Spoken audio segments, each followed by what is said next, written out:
don't understand why you called it the Bill Mullane Show when you've always gone by the name Will. Will is a much younger name. Bill is an old man's name. I never wanted to name you William, but it was like the pressure of, you gotta name a kid after the grandfather. You know, what the fuck? I'll name my kid what I want to name him, but I never wanted to name you William. But I felt like I had to because it was Papa's name, you know, and I had to. And that's why Justin's a good name. It's a more modern name. But Bill, William, you don't hear anybody called Bill today unless he's an fucking old man from World War II. It's like every time you say Bill Mullane, I picture Papa. And that's why I relate it to an old man's name because it's named after an old man. Anyway, I'm glad that you're not planning on replacing your writing with doing this and that it's going to take off because you will end up in the soup line. I always said, come to me, I will tell you the truth. And I'm going to tell you the truth. Do not do the music. I just played your song there about zombies on Facebook. Don't do it. I think you might have scared this girl off I think she might have lost interest. Listening to your podcasts and listening to your music. In that song, you are not playing one single note on that guitar. You're just strumming. You're strumming real fast.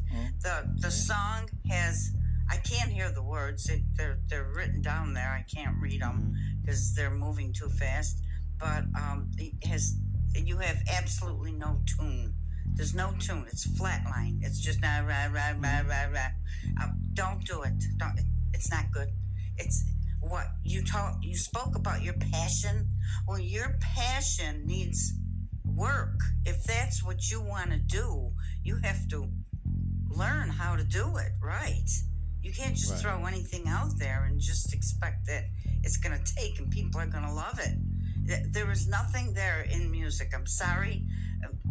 Maybe you need to, before you air anything on Facebook or any place else on a podcast, if your singing is really your thing, maybe you have to take singing lessons or learn how to hit notes because you're not, there's no tune to it. There's no notes on the guitar. I have to be honest. It's absolutely awful. No, I'm trying. No, don't do it. Don't. I really think you scared this girl off when she started listening to your podcast, and your music, and she's probably thinking, "What the fuck? You know, what's wrong with him?" So there's things that, like in one of your earlier things, when you were talking about squeezing the blood out of a fish to write in your underwear. I later found out you were joking, but that's just such an obtuse, ridiculous, I don't know if obtuse is the right word, such a scrambled idea. It's just so abstract. It's so weird, absolutely weird. What would even make you think of something like that? It just, as I was listening, I didn't know where the hell is he going with this. Oh my God, did he really do that? It just sounded so fucked up. To me, it just sounded like, what a ridiculous imagination. Oh my, oh my, oh my, oh. Oh my, oh my, oh my, oh my good gosh damn, I gotta go. Oh my good gosh damn, oh I don't know. Oh my good gosh damn, I gotta go. Oh my good gosh damn, I don't know. Oh my, oh my, oh my, oh. Oh my, oh my, oh my, oh.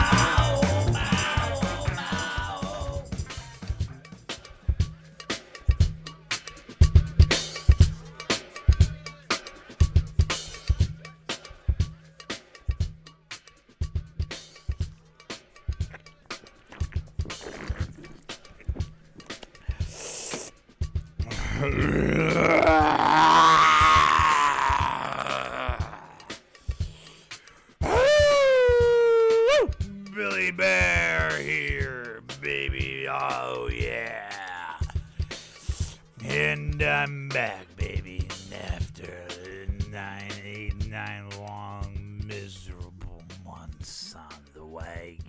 Billy Bear's off, baby. Let's go. Oh! All right, listen. Not really coming at you fucking wasted. I did go to a Edgar Allan Poe speakeasy this weekend, which was incredible, man. And now, could that partly be because I haven't had alcohol in 8-9 months, and each one of these stories was served with a cocktail? And of all things, too, 3 out of 4 of them were vodka. People, my problems with vodka in particular are just another story. You know, that's that other animal that, you know, people really do. Alcohol's like a deep, dark, twisted, just no wonder Poe's stories were so dark and twisted and nuts. It's madness, and the guy was an alcoholic, of course. But me with vodka was the immediate pipeline to the devil. That's what it was. When I would drink vodka, man. Now, normally, yeah, because, like, the last time I drank it, I drank Crystal Skull. And I drank the whole fucking thing, you know, of course. You know, so it's like, well, it's not vodka, it's just getting away. But no, man, I would drink whole bottles of any other fucking bourbon, any other booze, and it's fine. But with vodka, a lot of booze, I would black out. I'd black out off of beer and shit. But with vodka, I'd black out and wake up with my, you know, hand half busted and my windshield broken, you know, like I just like fucking violent, just like breaking shit, punching things, hating everybody. It's just evil. It just lurks out of the recesses of that fucking potato drink. It's made with potatoes, right? So maybe it's like a potato thing. I don't get like that when I eat too many French fries, man. I know it's pretty fucking bad joke, but you know, it's a weird thing. That why is it that booze that does it to me, you know? Where for other people it's, you know, whatever. Can't have tequila. You know, I always thought tequila was the only one because I saw Poltergeist when I was like 9 or 7 or whatever, and I thought when he ate that worm and became that monster, that was like, oh yeah, that's the one that really does it, you know? But no, it's just different for everybody. And but the thing that's the same is that devil, that demon in there. This episode's going to have a little bit to do with drinking, I guess. You know, I wasn't planning that from the start here, but I had a song called Let's Go to the Bar, so it's probably the name of this episode. This is the first recording I'm doing on it. I don't know what this episode's called, any of that shit. That's how I put these together, you know, just so people know, like, the magic behind the scenes. Anyway, there's a demon that hides at the bottom of the bottle, and it's a different bottle for everybody. But we've all seen it. We've all dealt with it, you know. And it is. My mother used to say that it was like I was possessed, like I just wasn't me, you know. I was something else, you know. It's like, no, I know what drunk is, Bill. I grew up with, you know. I was married to your father, you know. But you know, she would tell me that there was something else there, that there was something else she would see in my eyes or whatever, you know. So like, all right, well, what is this thing? And it's an entity of its own. There's this dark force. Well, as it turns out now that I've come to some of the understandings I've come to, it's not that, well, there is, but it's not that you're being possessed and being taken over by this. It's when you consume enough alcohol, you make yourself open, you lower your vibration enough to be open to be on the same level as this entity that seemingly takes you over, but you're just connecting with it and you're talking to it. And you know, my mother would say it's like you're talking in another language. She said it was another language, like I was speaking tongues to somebody that wasn't there, yelling at invisible people. She'd say, "Yeah, you're stepping in and out of dimensions. I'm in the lower realm, Ma, back off! I'm in lower realms right now. Get out of my fucking basement, you loser! I'm dealing with lower realms, Ma. Can't you see what I'm doing down here? It's important work." Hey, I want to move on, bring you this song, and welcome you. Have I said welcome yet? I don't think I have. The Bill Mullane Show. Welcome. Episode 17. Right when I went to record this one, I said, man, am I really doing number 17? That feels like a lot. I don't know. Is it a lot? I'd say comment, man, but nobody's listening to that. Like, I get no comments from anybody. My one buddy, he commented, and he's like, hey, man, I tried to break it up. It wasn't Jose, but he sounded like him. He's like, hey, man, I tried to break it up for you, bro. I tried to make it look like it's people that you don't know. And I tried to make it look like strangers coming in here, man, and coming in and talking to you and saying, you know, oh, yeah, you know, not everything's positive. You know, I tried to even put in some negative comments, man, make it look real, you know. I appreciate it, man. He's a good friend, but yeah, nobody's biting on that. So go ahead and comment, man. Don't be shy. I know you're listening. I took my daughter to the theme park last week as well, and the guy running it was this Russian guy, man. I told my daughter, and I felt weird kind of telling her, but I was like, I think he's making that voice. He's making it up. The park attendant, he was going, yeah. Remember, I always watching. He said that, just like that. He said, put away your cell phones. Put them on the side of the car there. Remember, I'm always watching. I said, there's no fucking way this is real guy's voice. If I was a theme park attendant, I'd be fucking with people like that for sure. Because why do they still have people saying that shit? Why isn't that just a recording that just says, put all your items over there, buckle your seatbelt? It's the same fucking rigmarole every fucking time. Why does the park attendant have to say this? So if I was an attendant making whatever, I'd be definitely fucking around doing accents and shit. So I thought this guy was making it up. And then I'm looking around, every attendant. And the guy's name was like Avalo or something. I'm like, no, that's right. I think I saw an ad that they were running low on people. So they hired all these foreigners. And all these people are talking. And the guy's going, I'm always watching. Who did the theme park hire here, man? I want to give a shout out to the Edgar Allan Poe Society. I thought it's because I was like, am I going to name the theme park as I'm talking about it? And I'm like, maybe I shouldn't. Why? Who's listening? No, I don't know. Whatever. But I want to definitely give a shout out to the Edgar Allan Poe Society. This is a group of 4 dudes. This fucking performance that I started talking about at the beginning of the show, it's what led into the booze and stuff, because I had these cocktails. Amazing drinks. These 4 guys, they put on this fucking show. They travel around, and they recite Edgar Allan Poe's, some of his works. They did The Black Cat, The Telltale Heart, The Mask of the Red Death, and The Raven. And with each one, there's a different cocktail. And it goes it's incredible how, perfectly they're just orchestrated. Like it's put together. And these same 4 dudes are walking through the aisles, and they're dishing out the drinks, and then they're collecting your cups and bringing you the next drink, and then they're performing the fucking thing on stage. And then they're, it's like, what the... nobody else doing nothing here. It's just these 4 dudes. And they're awesome, man. These guys, I love them. They're great. So I'll give a shout out to Edgar Allan Poe Historical Society. Going around performing his shit, giving people a bunch of booze for a reasonable price. I'd promote them. I'd sponsor them for sure. Don't think they need me, though. They're doing all right. And people, what you need is, if you need a drink, then you need to know that this is just a fun song I'm going to launch into here. Like I said, let's go to the bar. So I'm going to take some time here. I'm going to put this together. And the next thing you're going to hear is a fun little ditty that I used to play with my brother there by myself. But he's a subject in it. My brother and I were very close, but yet there's a sibling a rivalry there too. There's aggression that probably pops up that's just innate, but we don't dig too deep. Instead, we back in the day, just go out drinking. So I say let's go to the bar.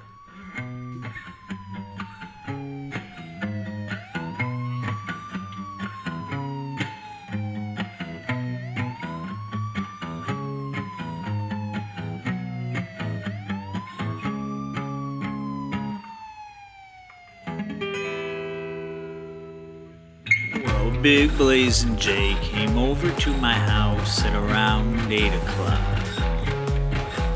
He said, let's go to the bar, let's go to the bar, let's go to the bar, let's go to the bar. I said, whoa, hold your horsey. It ain't even 8:30. He said, motherfucker, I'm thirsty. So we got in the car and we drove so far till we got to the bar. Then we sat at the bar, we had 1 shot of Crown and 2 shots of Crown.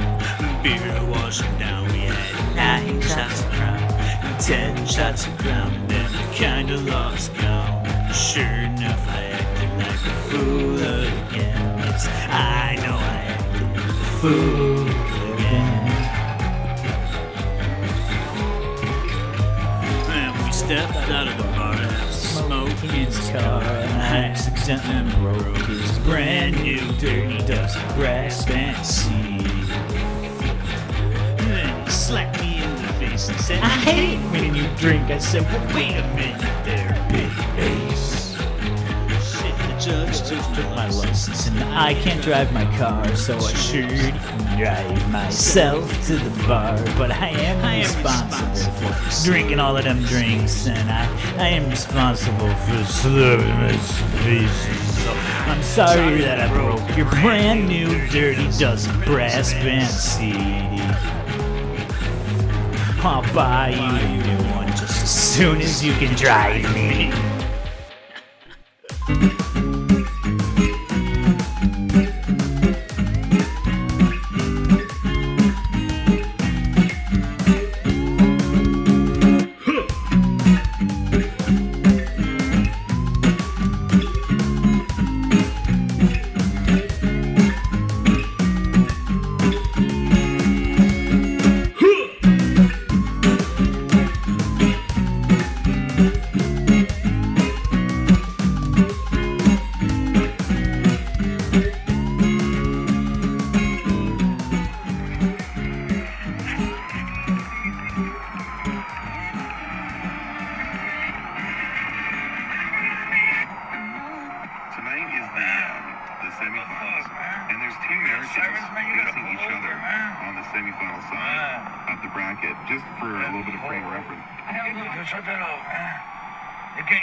Good night, officer. Oh, yeah, you having a good night, are you?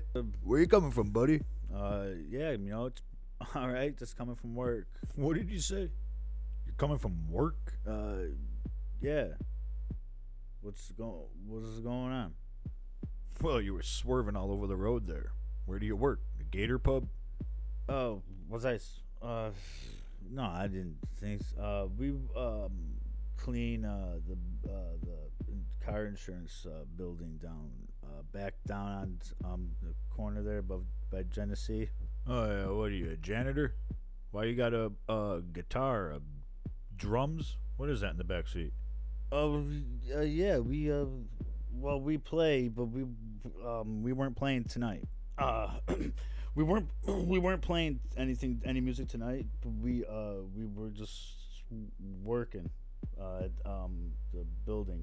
We, like I said, we clean. Yeah. You said you clean buildings. Looks like your buddy in the passenger there. He looks like he pissed his pants. Why don't the two of you step out of the car?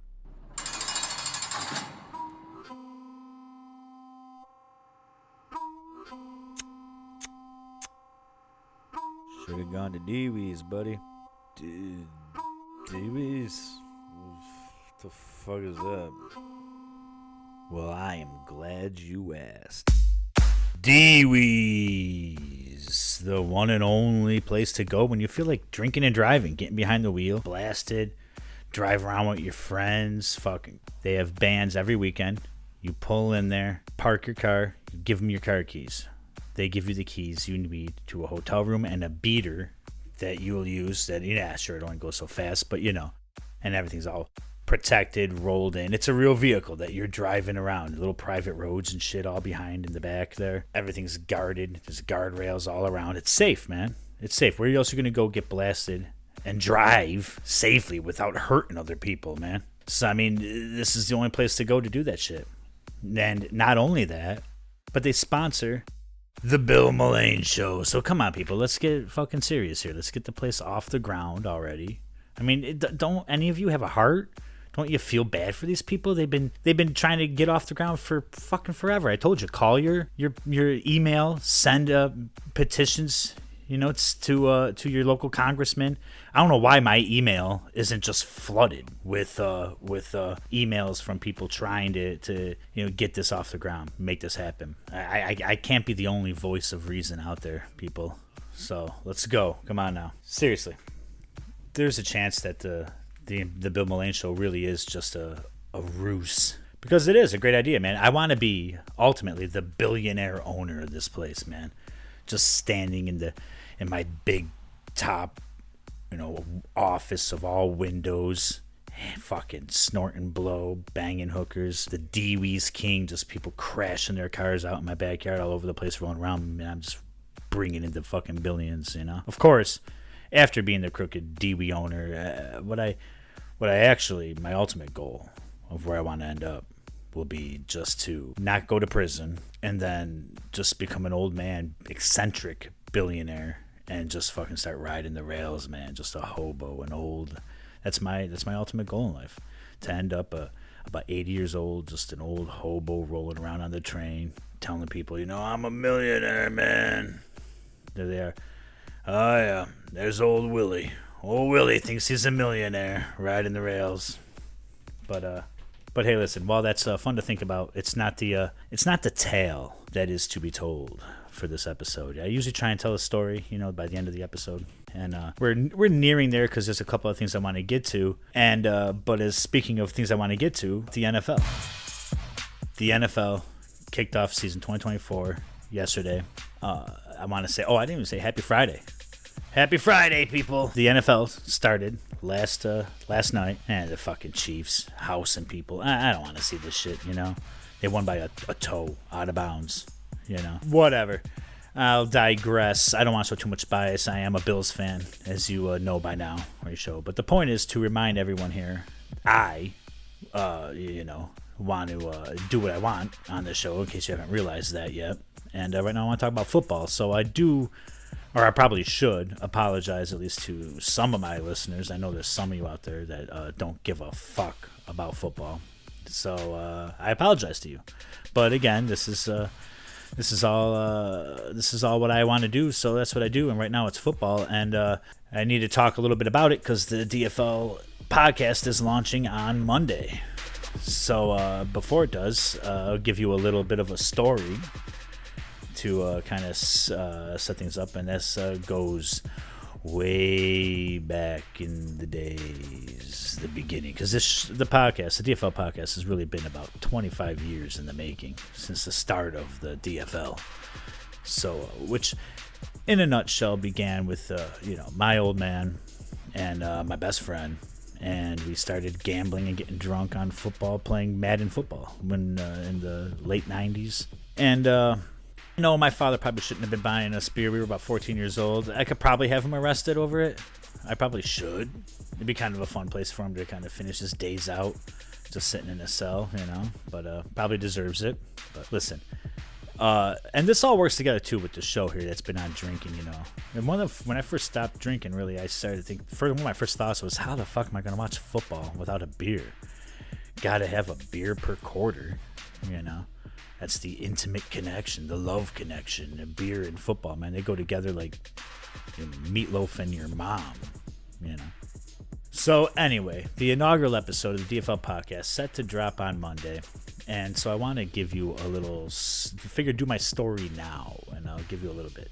So as I set up, what the DFL is, way back then,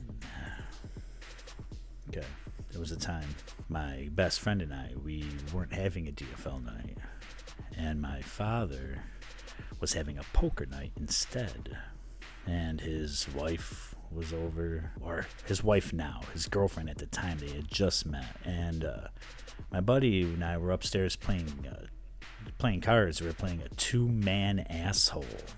If you know the card game Asshole, we're supposed to have a lot of people, not just a president and an asshole.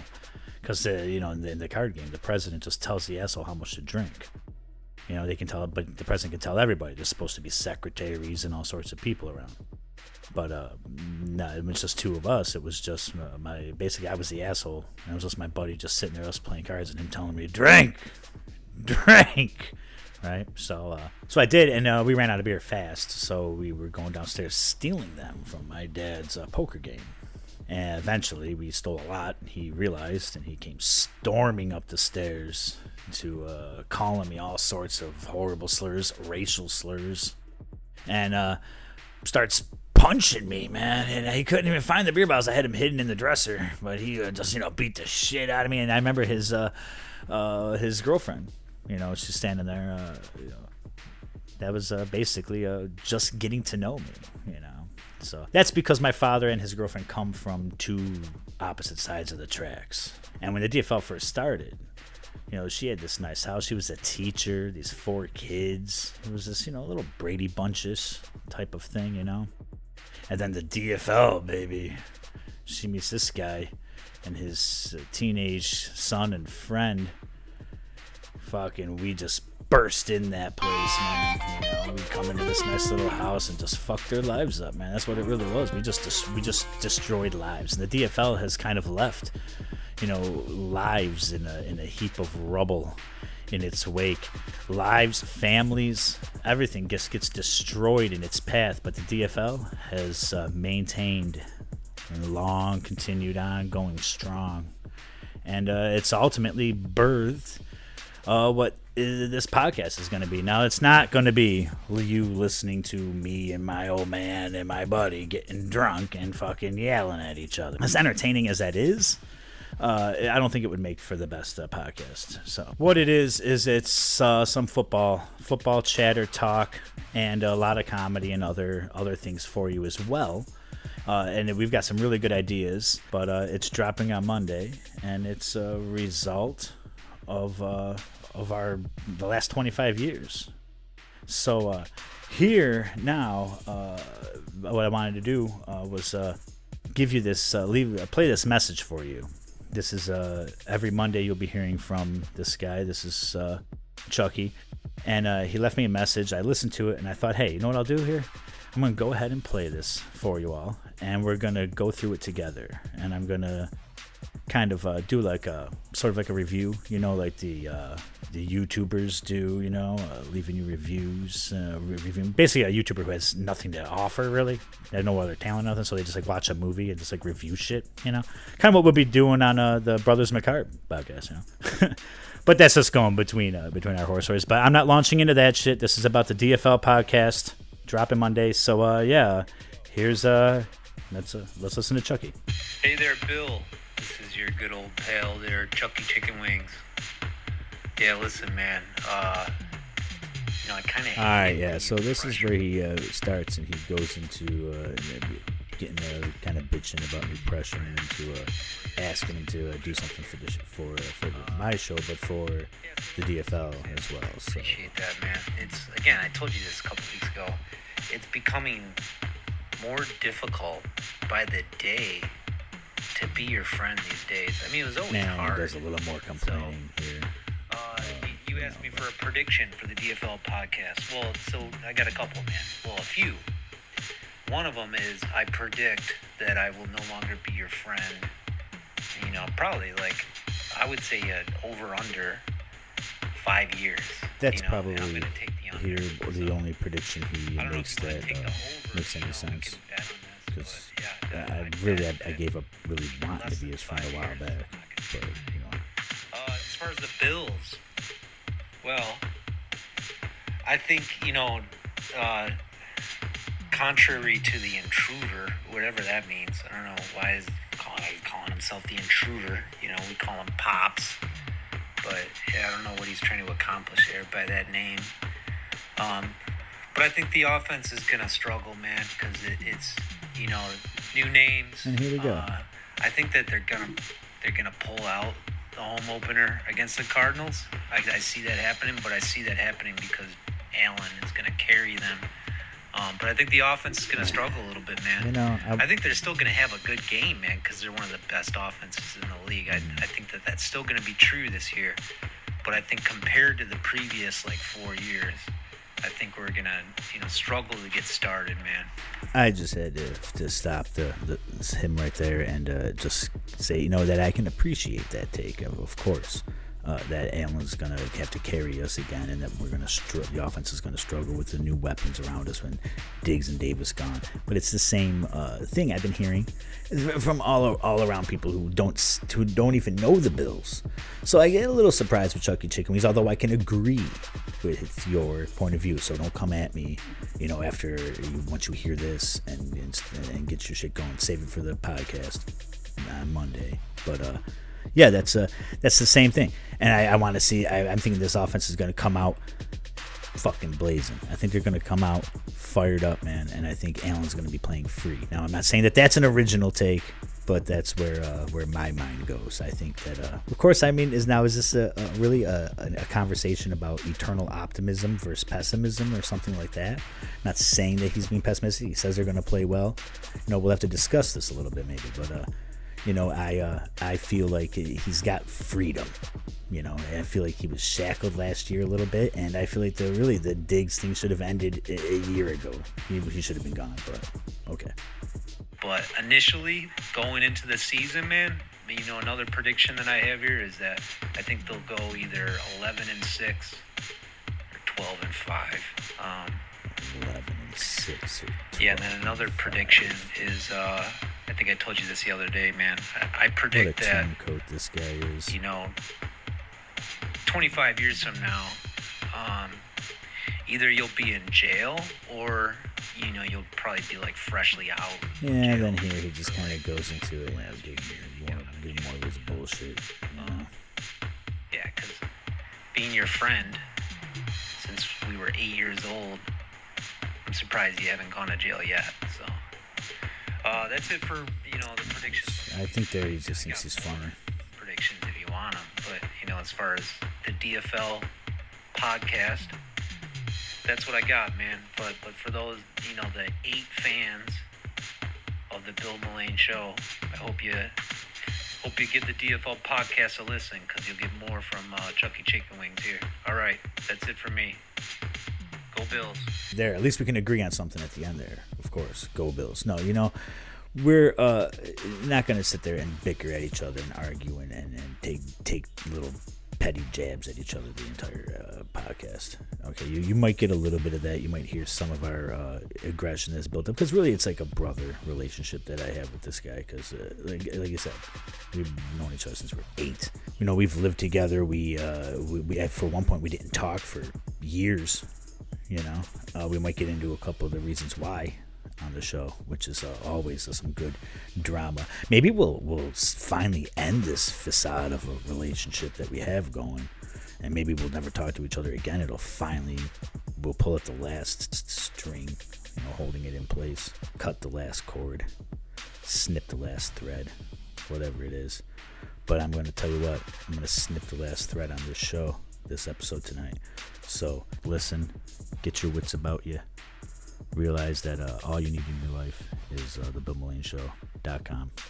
Go there, check out all the content. Everything's beginning this week. The meditation will be available shortly after this episode drops. There will be the Aligning the Beyond next Wednesday. DFL Podcast, of course, on Monday. Only thing not coming yet for another month will be a Brothers McCarb, but we're saving that for October. And I hope everyone is enjoying themselves, pleasuring themselves in every way they can, and feeling ready to live their best lives. Listen to the DFL podcast coming up. Listen for that. Keep your eyes out.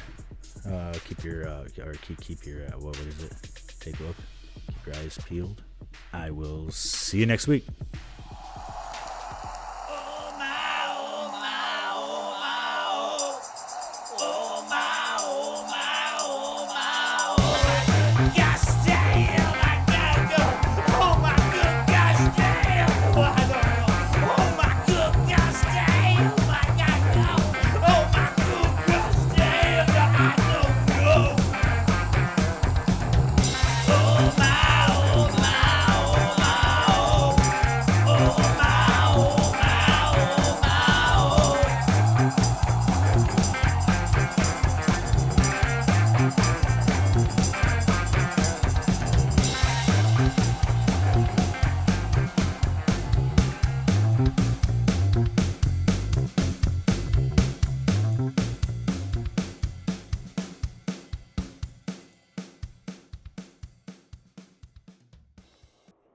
DFL, bitch.